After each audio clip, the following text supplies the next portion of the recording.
পৃথিবীর সবচেয়ে দামি ইবাদত, পৃথিবীর সবচেয়ে পাওয়ারফুল ইবাদত সলাৎ, যা আপনাকে সলাৎ আদায় করতে হবে যে কোনো মূল্যে, যে কোনো হারে। তো আজকে আমরা সলাতের বিষয়টা নিয়ে কিছু আলোচনা করব। আমাদের সমাজে আমরা গ্রামবাসী অর্থাৎ এমনকি শহরবাসী, আমরা যেখানেই যাই না কেন, আমরা 5 ওয়াক্ত সলাতের প্রতি খুব একটা গুরুত্ব কমই দিই।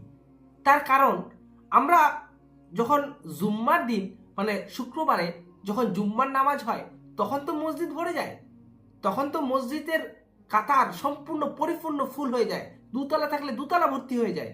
কিন্তু কিন্তু অন্যান্য সময় যখন সলাৎ হয়, জহর, আসর, মাগরিব, এশা, ফজর, তখন তখন তাদেরকে পাওয়া যায় না। না জানি তখন তারা নিজেকে কি মনে করে, না জানি কোন আল্লাহর ওলি, না জানি কোন ফেরেশতা তাকে বলে দিয়ে গেছে, না জানি কোন তাকে ইমাম বলে দিয়ে গেছে যে 5 ওয়াক্ত সালাত না করলেও নিজেকে মুসলিম দাবি করা যায়। আজকে প্রশ্ন এখানে, আপনি আমি এই যে বসে আছি, এই যে শ্বাস প্রশ্বাস নিচ্ছি, এই যে চলছি, খাচ্ছি, দাচ্ছি, যে আপনাকে তৈরি করেছে, আপনি তো বিশ্বাস করেন, আপনি তো মুসলিম কনসেপ্টে বিশ্বাস করেন, আপনি তো বিশ্বাস করেন যে হ্যাঁ আল্লাহ আছে, আল্লাহ আমাদের তৈরি করেছেন।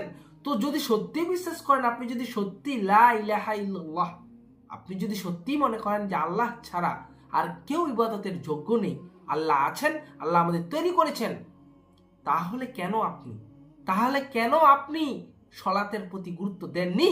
আপনি দেননি, আপনার ছেলে দেয়নি, আপনার মেয়ে দেয়নি, আপনার পরিবার দেয়নি, আপনার আত্মীয় স্বজন দেয়নি, আপনার গ্রামবাসী দেয়নি, আপনার শহরবাসী দেয়নি, আপনার পরিচিত বন্ধু, কাছের বন্ধু সেও দেয়নি। কেন কেন আপনার মধ্যে এই ভাবনা চিন্তা?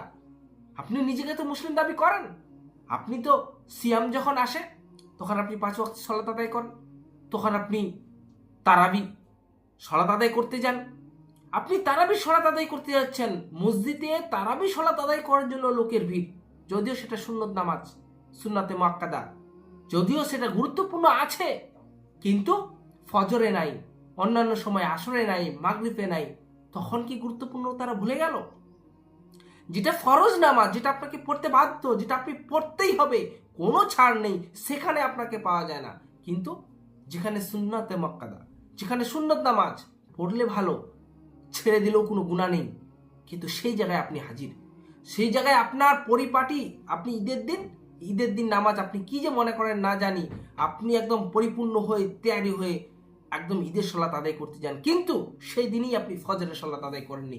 বলেন আপনার দ্বিমুখ নীতি কেন? বলেন আপনার মনে এরকম নীতি কেন? আপনি কি বোঝাতে চান নিজেকে? আপনি না জানি কত টাকার মালিক মনে করেন? আপনি কি নিজেকে জান্নাত যাওয়ার একটা সার্টিফিকেট পেয়ে গেছেন? না আপনি জান্নাত যাওয়ার জন্য সিওর? না আপনাকে কেউ সার্টিফিকেট দিয়েছে যে আপনি পরিপূর্ণ জান্নাতি, আপনার কোনো টেনশন নাই, আপনাকে টেনশন হওয়া উচিত নয়, আপনাকে হতাশ হতে হবে না? আপনি কি কোনো সার্টিফিকেট পেয়েছেন এরকম? যদি আপনার কাছে সার্টিফিকেট না থাকে, যদি আপনার কোনো দায়িত্ব, যদি আপনার মধ্যে কোনো কিছু জ্ঞান বোধ না থাকে, তাহলে তো আপনি এরকমই করবেন। আপনি বুঝতে পারেননি, আপনি চিনতেও পারেননি ইসলাম কি জিনিস। আপনি মনে করে নিয়েছেন নিজেকে মুসলিম দাবি করলে হয়ে গেল মুসলিম, আমি জুম্মার দিনে সালাত আদায় করব, আমি যখন সিয়ামের মাস আসবে, রমজান মাস আসবে, তখন রোজা পালন করব, তখন 5 ওয়াক্ত সালাত করব, মানে তখন 5 ওয়াক্ত সালাত জরুরি, রোজার সময় সে তো জরুরি অবশ্যই, তারপরের দিনগুলো যেখানে সিয়াম আমাদেরকে শিখায় যে কিভাবে চলতে হবে আগামী দিনের মাসগুলো, আপনি সিয়ামে তো রোজা পালন করলেন, আপনি সিয়ামে তো 5 ওয়াক্ত সালাত আদায় করলেন, কিন্তু তারপরের মাসগুলো কি দোষ করলো? তারপরের মাসগুলোর কি দোষ? তারপরের মাসে কি আল্লাহ নেই? তারপরের মাসে কি আল্লাহকে আপনি ভুলে গেছেন? তারপরের মাসে কি আল্লাহ আপনাকে উপকার করে না? তারপরের মাসে আর কি আপনি ভাত খান না? তারপরের মাসগুলো কি দোষ? আপনি সিয়ামের সময় রোজার গুরুত্ব বুঝতে পারছেন, আপনি সিয়ামের সময় দান করছেন, আপনি সিয়ামের সময় আপনার ফজরের নামাজ, জহরের নামাজ, আসরের নামাজ আপনি পড়তে যাচ্ছেন, ভালো কথা, কিন্তু তারপরে মাসগুলো কেন যাচ্ছেন না? আপনাকে জবাব দিতেই হবে। আপনি ইহকালে জবাব দিবেন, নচেত পরকালে আপনাকে জবাব দিতে হবে, আপনি জবাব দিতে বাধ্য। আপনি এত বড় জ্ঞান হয়ে গেছে আপনার, আপনি এখনো সালাত আদায় করতে যান, আপনার লজ্জা থাকা দরকার। যেখানে আল্লাহর সাথে 5 বার কথোপকথন হয়, যে গোটা বিশ্ব ব্রহ্মাণ্ড তৈরি করেছে, সেই আল্লাহর সাথে আমরা কথা বলি 5 বার দিনে, ফজর, জহর, আসর, মাগরিব, এশা। আপনি কেন এটা থেকে বঞ্চিত? এত সুন্দর একটা পড়া মানে ভালো জিনিস থেকে আপনি কেন বঞ্চিত? হাইয়া আলাস সালাহ, মুয়াজ্জিন ডাকে না যে আসো নামাজ পড়ার জন্য, আসো, হাইয়া আলাস সালাহ, আসো নামাজের দিকে। কই আপনি? কোথায়? আপনার লজ্জা একটু হচ্ছে না আপনার পাশে দিয়ে যখন সলাত আদায় করতে যায়?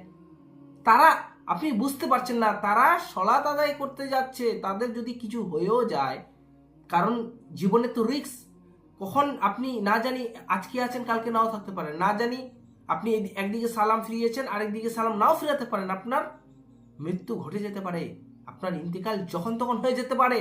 সুতরাং যারা সলাত আদায় করতে যাচ্ছে তারা লাভে রয়েছে, কিন্তু আপনি সলাত আদায় করতে যাচ্ছেন না। আপনি ভেবে নিয়েছেন যে আমি পরে সলাত আদায় করব। আপনার ক্ষমতাটা কতখানি, আপনার সাহস কতখানি, আপনি না জানি নিজেকে কি মনে করেন, আপনি এটা মেনে নিয়েছেন যে আপনি কি গায়েবের মালিক নাকি, যে আপনি বিশ্বাস করেন যে আপনি পরকালে বেঁচে থাকবেন, আপনি পরে বেঁচে থাকবেন, আপনি 1 ঘন্টা পর বেঁচে থাকবেন, আপনি 10 দিন পরেও বেঁচে থাকবেন।